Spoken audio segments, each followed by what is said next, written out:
Hey guys, welcome back to another video. This is Eric from eGatTech. Finally got my hands on Samsung's latest foldable phone, namely the Galaxy Z Flip. This here is a retail unit. Went out and bought it personally.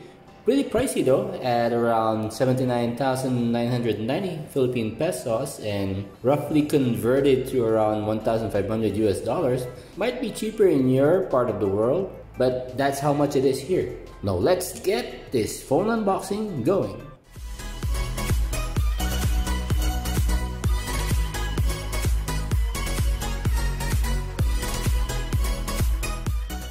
The box design is similar to previous Samsung flagship phones like the Note 10 Plus, S10 Plus, and even the Note 10 Lite.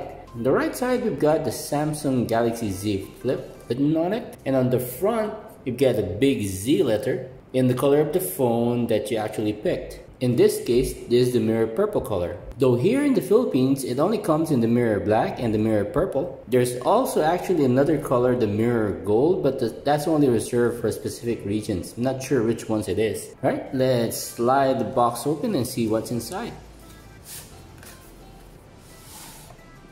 Alright, I think I've got it upside down. We've got the flip here on the front in that mirror purple color. And let's open it up. Alright. Okay, there's an insert here that says the future changes shape. Meet your Galaxy Z Flip. Let's put that aside. Opening up the box, you get the care instructions here in the front. This is similar to the one that's included in Samsung's first foldable phone, which is aptly named the Samsung Galaxy Fold. Pretty original Samsung. And in this case, it's called the Galaxy Z Flip. Probably because the phone flips. Right, so let's go through some of the care instructions included here. So it says, do not press the screen or the front camera lens with a hard or sharp object, such as a pen or your fingernail. Okay, so your fingernails are off limits, guys. So those having long fingernails might have to think twice about getting this phone. And another one here is when folding the device, do not place any objects such as cards, coins, or keys on the screen. So of course, yeah, you're going to damage the screen if you have anything inside before you fold it. Another warning here, it's not water or dust resistant, which is of course expected for this phone. And don't attach any adhesives or films or stickers to the main screen. So we can't put any other screen protector on this one. So no tempered glass, no film protectors. You're stuck with what's on this. And lastly, it does mention the device contains magnets. So of course, keep a safe distance between this device and other objects that might be affected by those magnets, such as credit cards, medical devices. So yeah, a lot of care instructions included here. Let's remove the phone from the box. First glance, and there's that mirror purple. Very nice color, but of course, we'll be setting that aside for now and see what else is here. Right, it does mention it's a Galaxy Z Premier service. So it comes with specialized customer care, blah blah blah, with a toll-free hotline. And I was actually expecting something here that you can have a screen replacement done within the first year at a reduced price, but I think that's for the other international units. Doesn't seem it comes with this one. Let's remove this as well. Alright, so let's see what's in the box. We've got the usual charging cable. Let's have a look.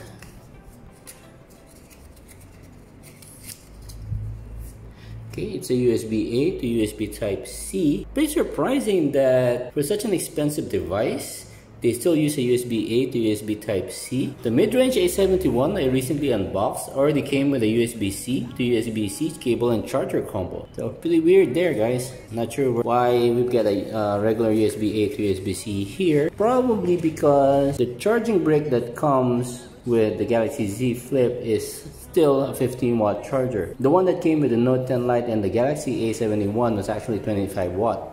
So we've got a slower charging brick included in this one. Probably because the phone itself doesn't support 25 watt charging. That's why we only have a 15 watt brick here. And finally, you've got AKG branded earphones.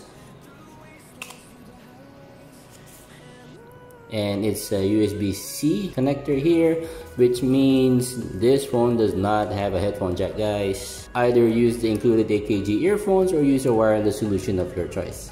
Alright, let's just put it back where they came from.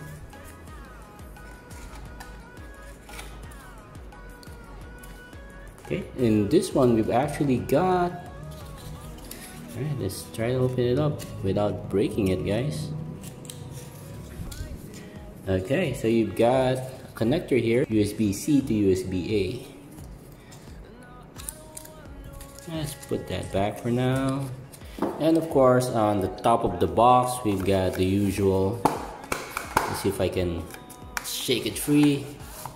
Okay, at the top, we've got a small box which actually contains your manuals, your documents, your SIM ejector tool, and a pleasant surprise here, guys. It actually comes with a case. Always wondered what kind of case you can use in a foldable phone, and the answer is a two-part case. So the case comes in two pieces, so you've got one at the top and one at the bottom. So pretty ingenious design here, guys. Looking forward to seeing what other third-party cases come out for this phone. Let's set that aside as well. Alright, so you've got the care instructions here. Let's see how you open it up. Let's remove that. So it's again a two-part. Very nice color, guys. Though it does seem to be a pretty bad fingerprint magnet. Not unlike most of the new phones that Samsung comes out with, that's one of the problems. So of course, I'd suggest you use a case on this one or a skin, whichever rocks your boat. But if you're gonna leave it as is, expect to be wiping it down a lot. Now let's discuss some of the key features of the phone for all you tech spec junkies out there. But before that, let's do our first fold. Pretty satisfying, guys, pretty satisfying. It's pretty tight, which actually allows the phone to stay like so. You can prop it up on the table. If you're watching in the video, you can put it in this position. And yeah, very satisfying. The foldable phone, which is actually called the Flip. So they actually flip or they fold? Mind-boggling. So I'll skip ahead now and set up the phone first. Alright, all set up now, guys. It's a very nice looking screen. Though, of course, you can still see that crease in the middle. Though, swiping up and down, you can't really feel it as much, so that's a good sign. Now let's talk about the key features of the phone. Let's start with the display. First off, I'd like to say it's pretty impressive technology here, guys. Actually seeing a display fold or flip in front of your eyes is awesome. So another one, flip, and open it up. As I mentioned, very satisfying feel, guys. Unfolded, the C Flip has a 6.7-inch dynamic AMOLED Infinity Flex display with a Full HD Plus resolution that's actually 2636 by 1080 with a 425 ppi or pixels per inch. Let's not forget the secondary display. It measures a pretty tiny 1.1 inch, but it's still a Super AMOLED display, and natural resolution is 300 by 112. It does get bright enough with what you see on screen. So you've got the time, you got the date, and of course you've got the battery percent. You don't have to turn your phone screen on to see the time, you can just double tap here. It doesn't have Gorilla Glass protection, which is to be expected, so let's see how it holds up in day-to-day use. Internals next.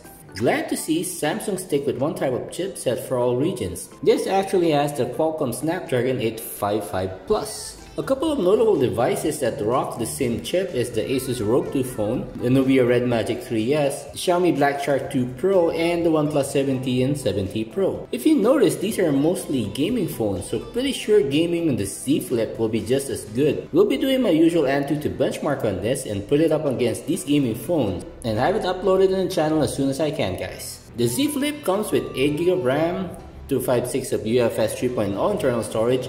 Unfortunately, no microSD card support here. Though that 256GB might be enough or should be enough for most people, But for heavy users, yeah, you're probably gonna miss out on that micro SD support. In the other flagship phones from Samsung, you can actually have additional 1 terabyte of storage via the micro SD. Next is the battery.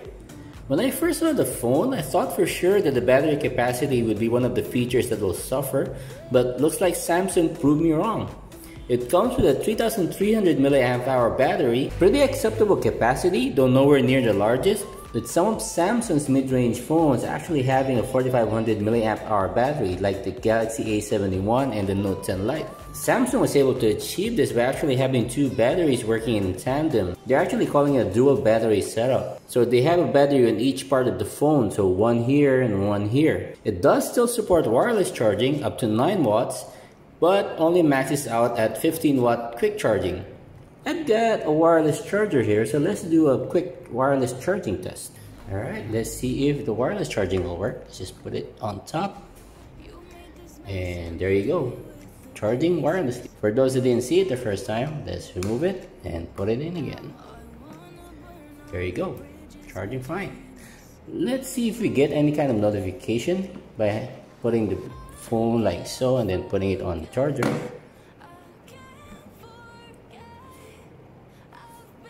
Pretty cool there. So you can see that there's a light that goes around that small screen that says it's charging, and it does tell you how much time it will take to fully charge. Before we discuss the cameras, I did notice that the power button doubles as the fingerprint scanner. So no under display fingerprint sensor here, guys, though I did notice it is pretty fast. Brings to mind that other phone that has a side fingerprint scanner, which is the Huawei Nova 5T. It is pretty natural when you're right-handed, so your thumb naturally goes to that position. Alright, moving on to the cameras. It has 2 rear cameras, a wide-angle 12 megapixel dual pixel sensor, and an ultra-wide, which is also 12 megapixels. On the front, we have a 10 megapixel dual pixel sensor with a 2.4 aperture. So we've got it here. Not sure if you can catch it on camera, but yeah, there is a kind of indentation on the top. It's a bit sunken around that camera module, but it might be just the light. See, you can feel it. Yeah, it is a bit lowered at that part. Not sure why, but it is what it is. Finally, let's talk about some of the things you'll be missing out on, or some of the things I don't really like about it. First is, of course, you've got no IP rating. Expected, so no biggie here, but some people might be looking for that extra protection, especially if you're using your phone near water, so if you're near the pool. So it comes as an added protection. With this phone, you don't have such protection, so if you do drop it in the drink, then good luck to you. Next is the long-term durability. Actually, only time will tell on how long this phone will last, especially the screen. Even though Samsung says it is made of glass, based on Jerry Riggs' test, it did tend to scratch as easy as the previous Galaxy Fold. So I'm not holding out hope on that, guys, but I'm saying hope a lot, but I do hope that this will last quite a while, especially with its price tag. Third is, it's still a fingerprint magnet. Well, almost all flagships coming from Samsung are fingerprint magnets, but this is actually one of the worst ones. Probably has to do with how much you have to handle the phone, since it is flip type. And fourth is that crease.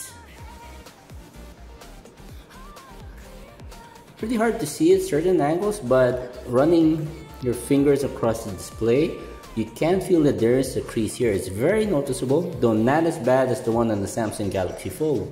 Though it did say that I was worried about the long-term durability of this phone, holding it in the hand and as well as the feel of the hinge, it does feel well built, and hopefully it holds up over time. As usual, guys, no unboxing video of mine will be complete without my usual speaker test. So let me just load up YouTube real quick. Okay, here's my usual NCS sound test.